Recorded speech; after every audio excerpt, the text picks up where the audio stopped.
No sé bien qué hago aquí hablando de televisión, pero supongo que encontraremos juntos, si podemos, el punto que vincula una cosa con la otra.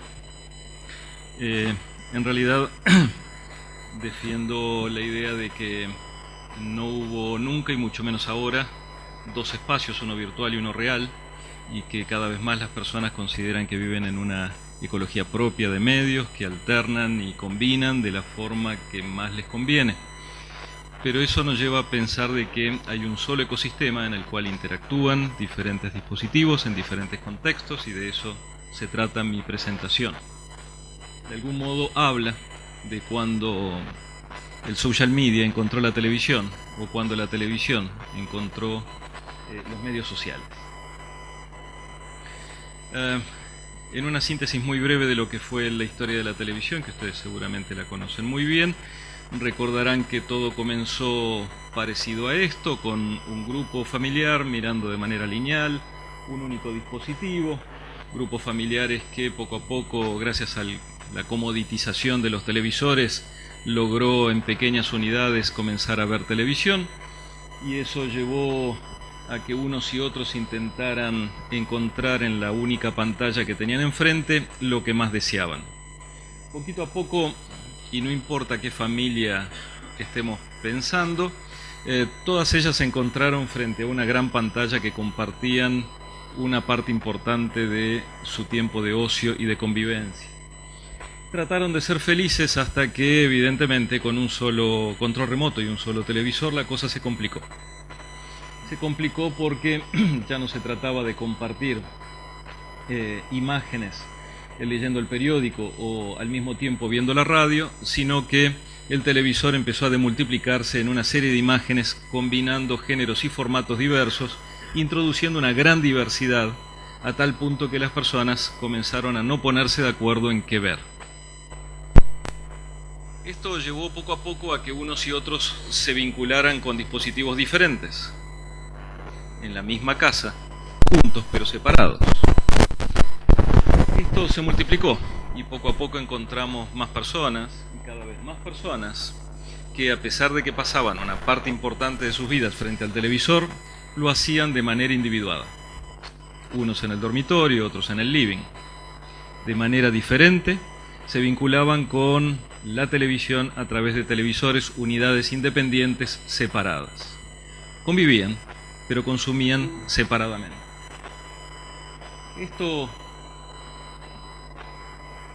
Esto se murió por el ruido, se murió como se murió el Señor, se murió como se murió el Señor, yo creo. De tanto ver televisión uno se muere.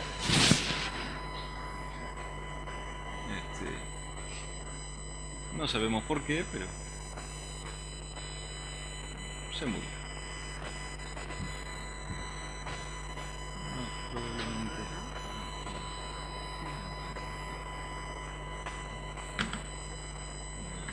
¿Sí? Vamos. ¿Sí? Bueno, muchos se murieron, otros siguen en vida. Lo importante es que durante todo ese tiempo, cada vez más la televisión como sistema se fortaleció, se consolidó como el epicentro de este sistema que hoy conocemos y que tiene todavía por delante bastante tiempo. Aún así, con esa fragmentación de la oferta, esa sobreproducción que se tradujo poco a poco en una sobreoferta, lo que terminó aconteciendo es que la televisión abierta en particular fue sufriendo, y el traslado de personas a la televisión de pago llevó a que, sumando grandes tanques en el prime time, de todas maneras la proporción de personas que ven televisión abierta tiende a disminuir cada vez más. Esto es parte de esta fragmentación de audiencias en la cual obviamente Internet, como parte de protagónicamente de esta sobreoferta, tiene mucho que ver. En la práctica decíamos que esta situación se debe en gran parte a esta complejidad que fue asumiendo la televisión, cada vez más géneros y formatos. Esta situación provocó varios enojos, entre otros la idea de que cada vez más, aún conviviendo de a dos era difícil soportar ver el mismo contenido en la misma pantalla, a la misma hora, en el mismo lugar. De ahí que se multiplicaran estas situaciones. Una pérdida de contexto al mismo tiempo. Digo, el dormitorio dejó de ser el dormitorio definitivamente para ser también una sala de audición, una sala de consumir contenidos televisivos, y al mismo tiempo en el salón empezaron a introducirse otros dispositivos para consumir otro tipo de contenidos. En definitiva, una pérdida de significación de los contextos tradicionales en los cuales se consumían contenidos. Esta situación, por supuesto, implicó que la televisión buscara fórmulas nuevas, fórmulas que ya venía explotando hace tiempo y que no le habían dado resultado, y que vuelve a insistir hoy como una fórmula novedosa, entre comillas, para recuperar sus audiencias. A pesar de que hace todos sus esfuerzos, le cuesta cada vez más, al menos como dispositivo, representar el centro del sistema televisivo. El televisor es cada vez menos el dispositivo a través del cual se consume televisión. De hecho, cada vez más las personas consumen televisión fuera del televisor, en otros tiempos y en otros contextos. Aún tratando de ser hiperrealista, es así como las últimas normas de televisión aprobadas este año multiplican la resolución al infinito, aún con esa tendencia al hiperrealismo, a buscar una inmersión en los consumos y una definición muy elevada para cautivar las audiencias, le resulta cada vez más difícil. De hecho, cuando le preguntan a las personas si tuviesen que abandonar alguno, ¿qué preferirían? ¿Los medios sociales o la televisión? La respuesta se complica. La televisión está en una situación compleja. Cada vez más personas, ante la posibilidad de tener que abandonar uno u otro, eligen la televisión en favor de los medios sociales. Debe ser que los medios sociales se han inserto allí donde no puede insertarse la televisión. Tiene la capacidad de estar en todos los intersticios. No importa donde ustedes estén esperando, pacientando por el ómnibus o esperando por el médico, allí todos tienen bolsa de la dama, bolsillo del caballero, algún dispositivo que le permite hacer alguna otra cosa en lugar de estar esperando o leyendo la vieja revista Noticias que la esposa del médico mandó al consultorio a los efectos de deshacerse de eso.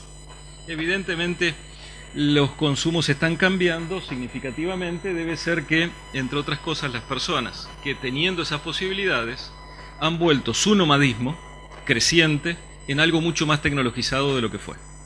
Y esta situación nos lleva a visualizar que en ese nomadismo creciente, obviamente los dispositivos móviles le ganan a la PC. En los últimos estudios lo que se está mostrando es que 1 de cada 3 minutos pasados en línea lo están pasando en otro dispositivo que no es una computadora. Evidentemente, tabletas y teléfonos móviles empiezan a jugar un rol definitivamente protagónico en el ecosistema cultural mediático. De hecho, podríamos decir que es gracias a ellos que el universo de pantallas se está multiplicando al infinito. En el año 2015 está anunciado que tendremos una cantidad de pantallas mucho más abundante de las que vemos hoy, y ya son abundantes por lo menos en nuestros públicos y en nuestros contextos más cotidianos. Debe ser, entre otras cosas, que la ciudad se ha vuelto compleja, y para sobrevivir en ella, evidentemente es cada vez más difícil hacerlo sin tener algún dispositivo que nos vuelva inteligente esa lectura que no podemos hacer de otra manera que no sea a través de algún dispositivo móvil.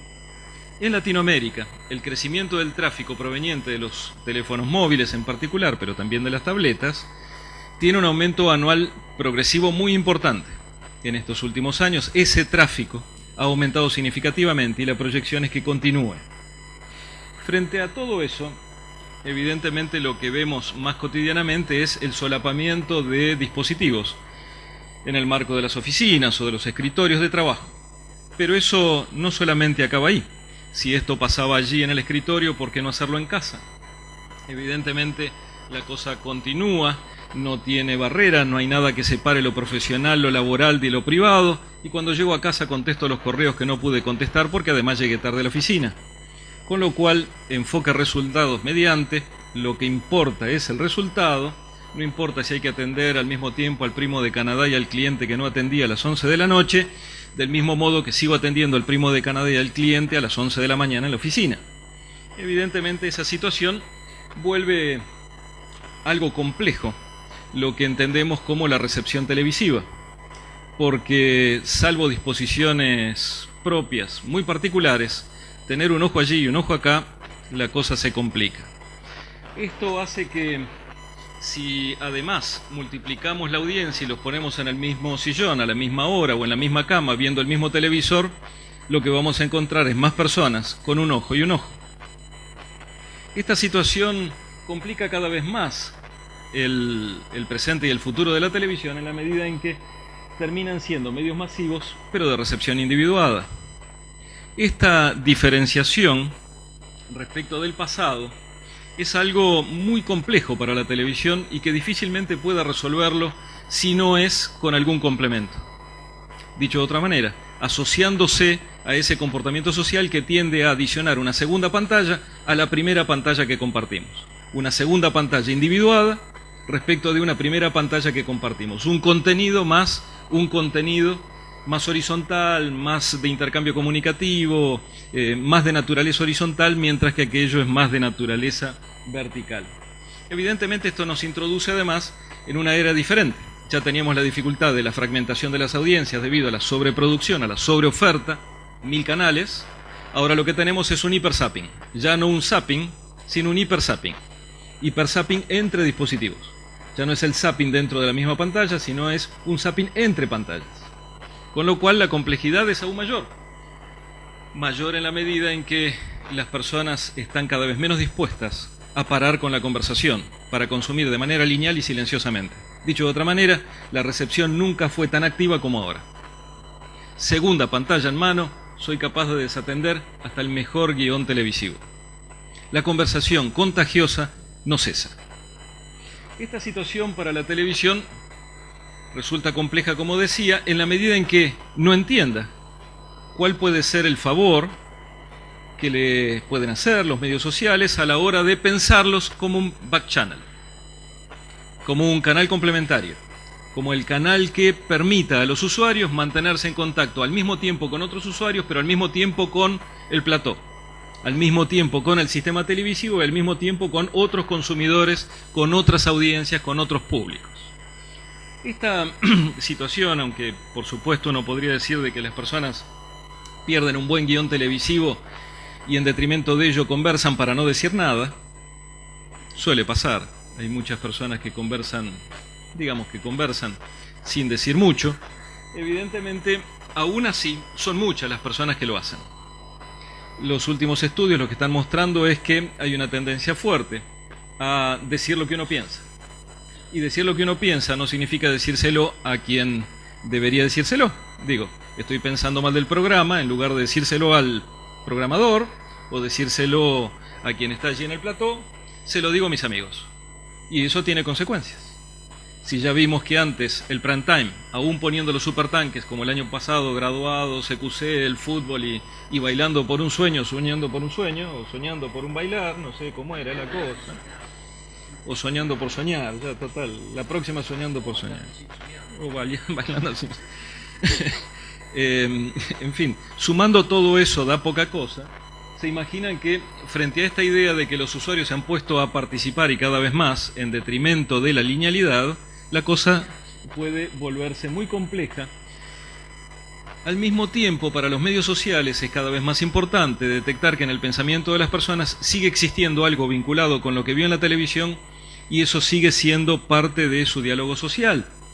Digo, la televisión, aún vista fuera del televisor, sigue teniendo una fuerte influencia en la agenda pública, en la agenda de las personas, en lo que conversan, en la forma de socializarse. Aún debilitada, la televisión tiene mucho para dar. Por lo tanto, es al mismo tiempo complejo para los medios sociales continuar creciendo en la medida en que tiene que solaparse con un medio que sigue atrayendo una cantidad de horas muy importante a lo largo del mes de muchos millones de personas. Esta situación se repite. Y se repite cada vez más. Esta situación hace que algunos hayan decidido incursionar con aplicaciones pensando en que una de esas miradas está puesta en la segunda pantalla y que tal vez, haciendo un pequeño check-in, vale la pena ponerse en comunicación con otras audiencias que están viendo el mismo programa. De hecho, en la región empieza a haber tabletas y teléfonos móviles que se sincronizan automáticamente cuando usted llega a la habitación con el televisor. un Smart TV que reconoce la señal de entrada de un teléfono móvil y la inversa. Esta sincronización de los objetos hace que los dos, pudiendo empezar a dialogar, lo que encuentro en la segunda pantalla tiene que ver con lo que estoy viendo en la primera. Una forma de resolver esta situación de hiperzapping. Una situación nueva que indujo a crear nuevas aplicaciones pensando en que las personas que están viendo televisión terminan hablando cada vez más respecto de lo que están viendo. Hablando a sus amigos, diciéndole, empecé a verlo, mirá lo que te estás perdiendo, fíjate lo que está diciendo, no te olvides de verlo porque está fantástico. Esa situación doble lleva a que incluso broadcasters importantes como la BBC haya desarrollado una estrategia multiplataforma, pensando en que no importa lo que estés haciendo al mismo tiempo de ver televisión, incluso caminando sobre una cinta, hay que tener ganas, pero en fin, caminando sobre una cinta, aún allí en esas pantallas tengas la posibilidad de conectarte con otras audiencias, con tus amigos, decir lo que pensás. Son varias las plataformas, hay algunas inclusive muy vinculadas con Latinoamérica, con una fuerte incidencia en la programación de Latinoamérica. Vale la pena seguir la tendencia porque en definitiva está mostrando que por primera vez, los usuarios que están viendo televisión conocen lo que están viendo otros usuarios. Hasta ahora era el broadcaster y el operador de cable o de la televisión de pago que sabía lo que los usuarios estaban viendo. Ahora los otros usuarios saben lo que los otros usuarios están viendo. Segundo factor importante, quienes difunden los contenidos conocen los comportamientos de los usuarios. Comportamientos, ya no solamente que está sentado, sino que conoce además cómo interactuó con otros usuarios. Obviamente la mayoría de las plataformas que les mostré viven de vender información a los programas. Porque evidentemente lo que importa es ajustarse. En definitiva, lo que más importa es cruzar esa información con otra información privada y pública de los usuarios a los efectos de que la publicidad que lo aburre termine insertándose de manera pertinente en la segunda pantalla de manera individuada. Mientras estamos viendo un programa con una publicidad que es para todos por igual, la publicidad que viene a posicionarse en la segunda pantalla tiene que ver con la información personal. Nadie sabe más que su teléfono celular. Nadie sabe más de usted que su teléfono celular. Puesto evidentemente en sincronía con lo que está difundiendo, imagínense el potencial que tiene. La publicidad que aparece en el celular, en el intersticio de la comunicación, tiene que ver con lo que usted está viendo. Con lo cual es publicidad socialmente contextualizada a su máximo nivel. Dicho de otro modo, si hay una forma de salir del zapping y del hiperzapping, es combinando la estrategia de las dos pantallas. En definitiva, de lo que se trata es saber, como nunca lo supimos, quién es quién. Nuestra audiencia sigue siendo lo más importante.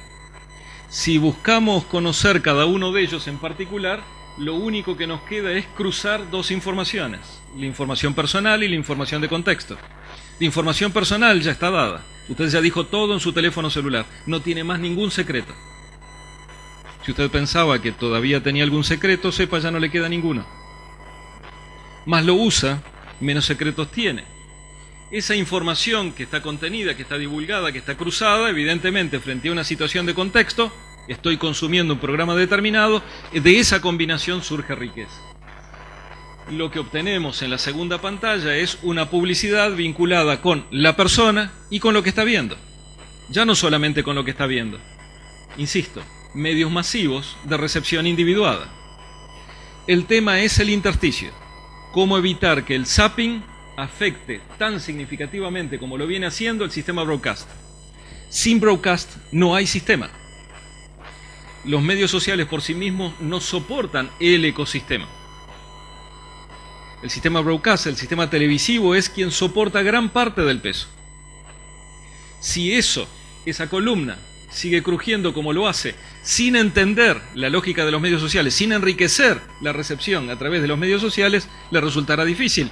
Al mismo tiempo, los medios sociales tienen mucho para no solamente entender, sino también enriquecerse en la medida en que el consumo televisivo sigue impactando en un público muy ancho, que consume muchas horas por mes, muchísimas más que por ahora las que consume en los medios sociales. Ese tipo de publicidad suele ser sumamente efectivo, porque en definitiva allí tengo el clic, y del click-through, tal vez en algún momento termine comprando.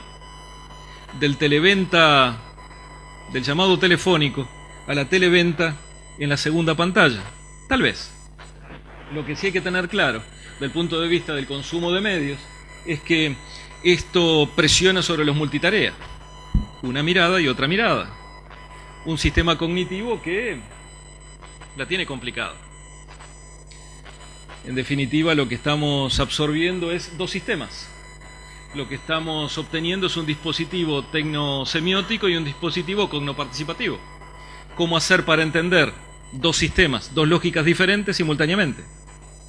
No va a ser fácil. No es fácil, por lo menos, estudiarlo. En mi caso, me dedico a eso. No es fácil entenderlo, no es fácil investigarlo, pero evidentemente es parte del futuro y es parte de lo que viene. Para cerrar, lo que sí quisiera señalar es que desde el punto de vista de los consumos de medios, de los consumos culturales, tal vez lo más importante que está aconteciendo es que antes el contenido era producido y distribuido de manera centralizada, como todos lo sabemos. Y por supuesto, al otro día hablábamos gran parte de la mañana pensando en lo que habíamos visto anoche en la televisión. Dicho de otra manera, lo social estaba sujeto a la distribución del contenido. El contenido sugería lo social. Lo que está aconteciendo en estos momentos es que cada vez más lo social influye sobre el contenido. Dicho de otro modo, imagínense ustedes viendo la maratón de The Big Bang Theory. Y bien, la secuencia va a estar cambiada en función de lo que dijeron los usuarios, de lo que están viendo de este capítulo. El capítulo siguiente tal vez no sea el que estaba programado, simplemente porque los comentarios de una más importante de la audiencia dijo determinadas cosas que llevaron a cambiar la programación. Evidentemente lo que estamos introduciendo a través de los medios sociales es una escucha en la conversación, dicho de otro modo, en la recepción individuada de las personas. En síntesis, el compromiso social hace que sea lo social lo que orienta el contenido. Es cada vez más perceptible en los guionistas y en los productores la influencia de lo social. Y ya no estamos hablando de un estudio posterior, estamos hablando de estar en línea en los dos sistemas. Cierro. Todo esto nos lleva a pensar de que gran parte del futuro está en estas dos palabritas. Pensar la transmedialidad. Aprovechar de cada pantalla lo que tiene para dar, en lugar de estar pensando en trasladar sistemáticamente el contenido en una ubicuidad sin sentido. Llamo ubicuidad sin sentido aquella que replica los contenidos no importa en qué pantalla. No se trata de eso. Lo que la gente tiene expectativa de ver en una pantalla probablemente sea diferente de lo que tiene expectativa de ver en otra. Lo que está pidiendo es complementariedad, asociación, sincronía. Esa complementariedad, en esa complementariedad reside la riqueza. Por eso creo que gran parte del futuro del ecosistema cultural mediático tiene que ver con las narrativas transmediáticas y los consumos transmediales. Nada más. Muchas gracias.